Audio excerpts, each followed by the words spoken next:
What is this garbage? Did you shoot this on a GoPro or a phone? I'm not editing this. This is beneath me.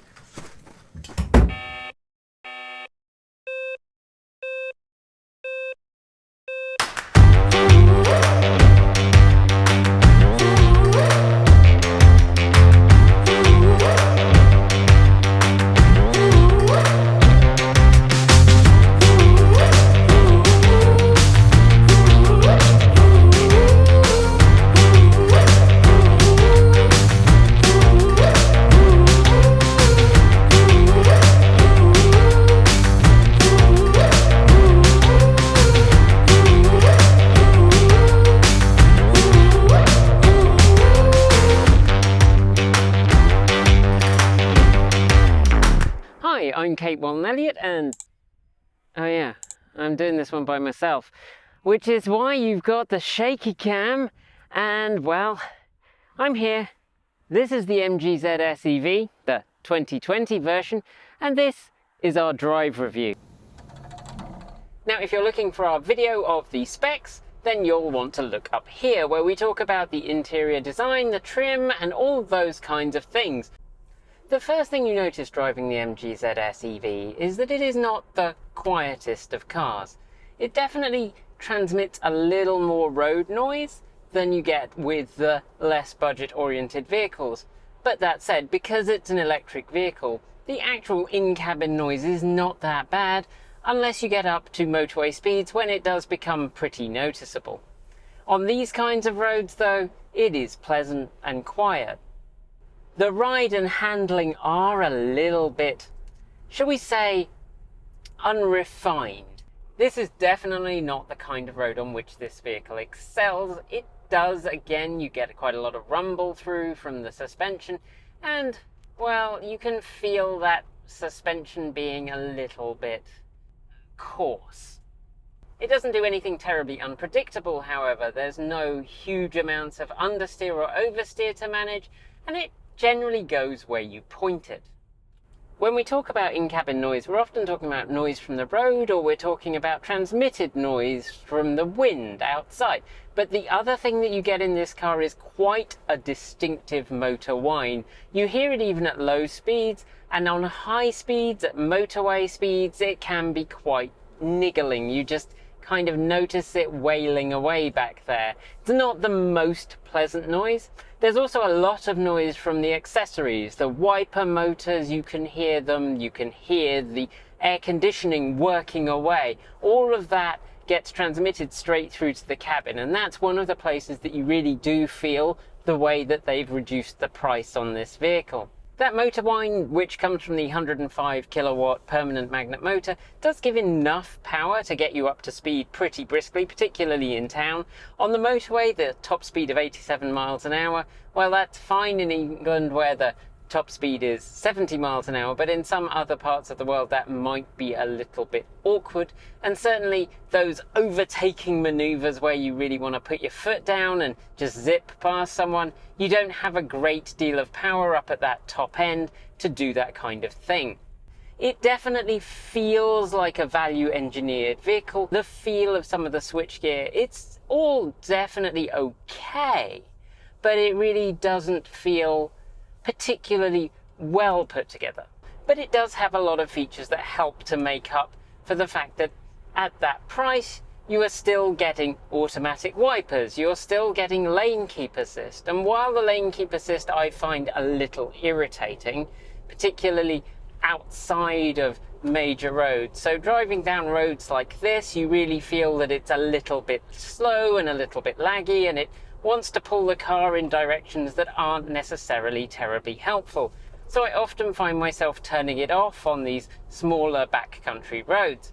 But when you're out on the main road, on motorways or freeways, then you would find that it works pretty well, and it does keep the car more or less centered in its lane.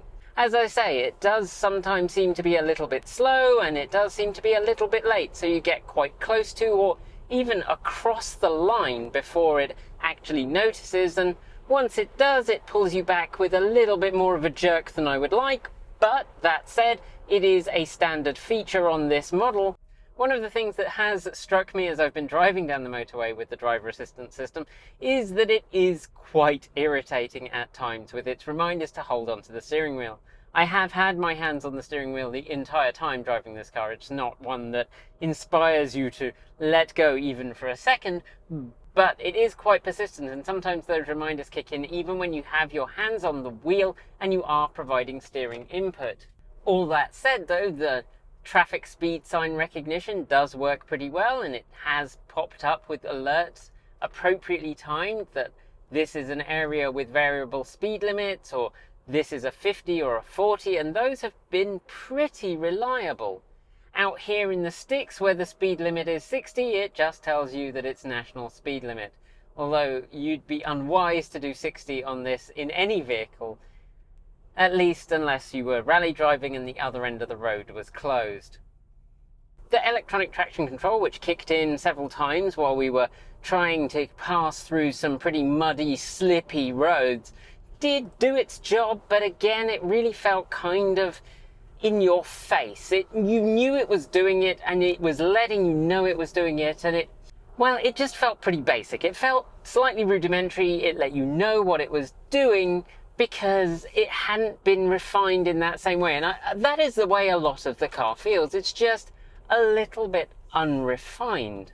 Unlike most cars that we get, which come from manufacturers, this car has come from a rental company. I just rented it as my car in the UK, and it has nearly 19,000 miles on the clock. Typically, the cars that we get from manufacturers may only have 1,000 or 2,000 miles on the clock. So this has had probably a bit of a harder life than you might expect for some of our review vehicles, and you can feel it. Some of the trim inside is broken. There are some little clips missing. The clips that would lift the luggage cover, one of them has been replaced with a bolt and the other one is loose and the string has broken. That might be something to do with the quality of the vehicle. That might also be something to do with the fact that rental cars tend to have a bit of a hard life, and this MGZ SEV at 2 years old has probably been to multiple different people and treated pretty harshly. You do get some little squeaks and groans from the suspension, which maybe that is a lack of maintenance. That said, the suspension still handles rough roads pretty well. It handles freeways and motorways very respectably, and yeah, it is, as with everything else in this car, and I'm going to come back to that term, it is a little unrefined. It does transmit a little more noise. It's not really the high-end car experience, but are you expecting high-end at this price range? I'm certainly not. And when it comes down to it, and I ask myself, is this car nearly $20,000 cheaper than the car that I own? Does it feel like it's $20,000 cheaper? No, it doesn't. Sure, the steering is a little bit vague. It certainly doesn't have an awful lot of road feel, and some of the electronics do behave slightly weirdly. The windscreen wipers with their auto wiper, it sometimes gets a little bit confused and it gets very overexcited about small amounts of rain or mist, and then when it's raining harder sometimes doesn't kick on when I want it to. But those are things that I can overcome by moving the lever to a non-automatic position. The center console, as I talked about in our walk around, is really quite laggy and kind of irritating. I would love to upgrade it to something better, and I hope that in the 2022 version they have. But again, we come back to that price, and that price is really very respectable. I think perhaps the main thing that gets to me about this car, the thing that most disappoints, is the instrument cluster. Not because of the analog display, which I actually quite like and I find quite pleasant, and it conveys its information very clearly. No, it's the ways that things haven't quite been thought out. So when you plug it in, it shows you the percentage of charge left. That is the only way that you can get this vehicle to show you how much charge it has. The driver's cluster battery gauge only gives you that information in what could be 16-ish percentage increments, but they clearly aren't, because it flashes the low battery warning light at about a 25% state of charge, but on the gauge it's on its last segment, which I'd calculated to be maybe 16%. That really meant that I'd have no idea what its state of charge was most of the time. I was pretty much reliant on a better route planner for telling me where to charge, and I often found that a better route planner prediction was really variable. Sometimes it would suggest that I would arrive with 14% and I would arrive with 36%. And then sometimes it would suggest that I would arrive with, say, 20% and I would arrive with 15%. And without that way to read the actual state of charge, without plugging it in, I was completely reliant on a better route planner's planning, which meant that although it was pretty clear this car could go much further than a better route planner was saying, I couldn't really risk doing that, and I found that really quite frustrating. But if you're using this as a vehicle around a local area, you're just occasionally taking longer trips, then I'm pretty sure that that wouldn't be a huge problem for you. And certainly once you've got used to the kind of range that the car can do, then you're really not going to have so many problems. So I know we would normally stand at the front of the car, but it is really windy out here up on Bodmin Moor, and that is not ideal for filming. You know what? The question we always ask is, who is this car for? And this car is for someone who is budget conscious, wants to drive an electric vehicle, and isn't really concerned. It does come with a lot of bells and whistles. They work, they're not fabulous, but they are there. But I don't think those are the things that the people buying this car care about. Sure, it's great that it has collision avoidance, and it's really good that it keeps you in your lane, more or less, if a little late. It does do that stuff which helps keep you safe. So those kind of safety conscious things, really important to people who have a family, need the space of this vehicle, want to go electric, and aren't too worried about having to go great long distances. It's a really solid choice for someone who just wants a car to get them from A to B. And for a new brand trying to make their way into the marketplace. Yes, MG has been around for years, but this is a Chinese-backed version of MG trying to re-enter the market in Europe, trying to remake its name. And this is a really solid entry. There are definitely some things I don't like. I don't like the interface. The fact that it doesn't tell you how long it needs to charge, doesn't tell you how fast it's charging, doesn't tell you how full the battery actually is. Those are things that need to be remedied, and they might be remedied in the 2022 version of this vehicle. But in this one, if you're not doing long journeys, that's not going to be so much of a problem.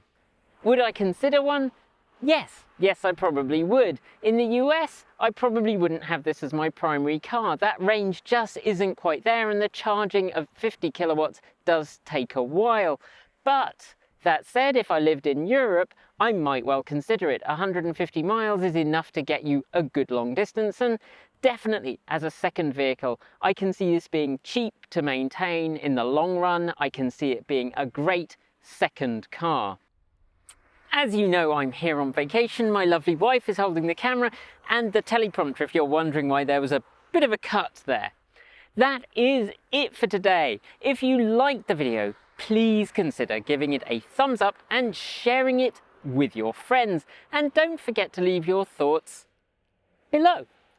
There is also a link down there to our free to join Discord chat room. Why not consider joining that? That link is in the video description.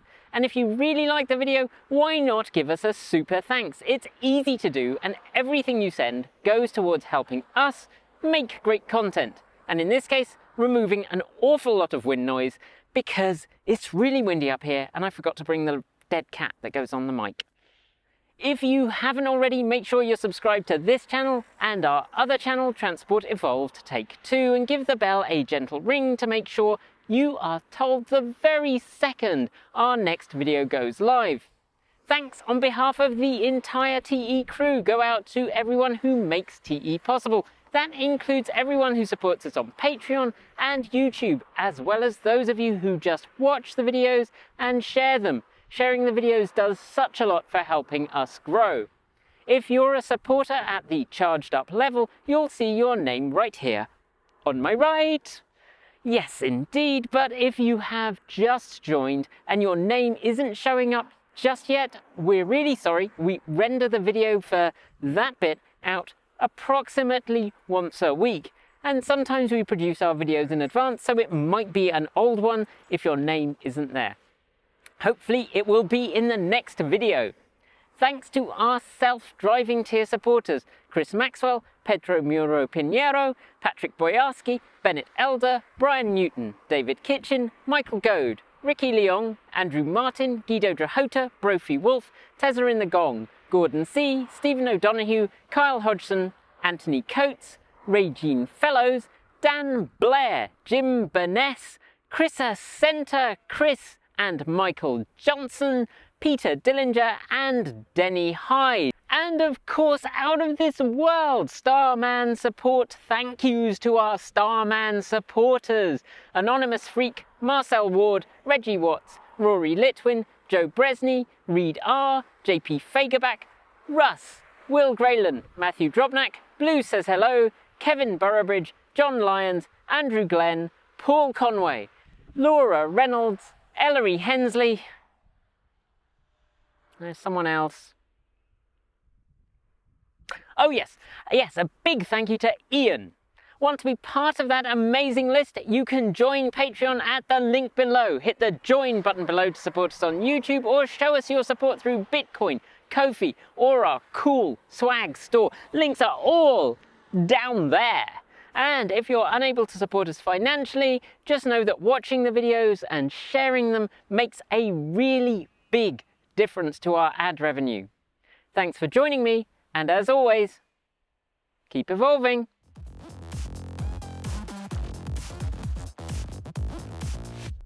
When you get into the cabin of the MGZS EV, the first thing you notice is that there's a left turn right here.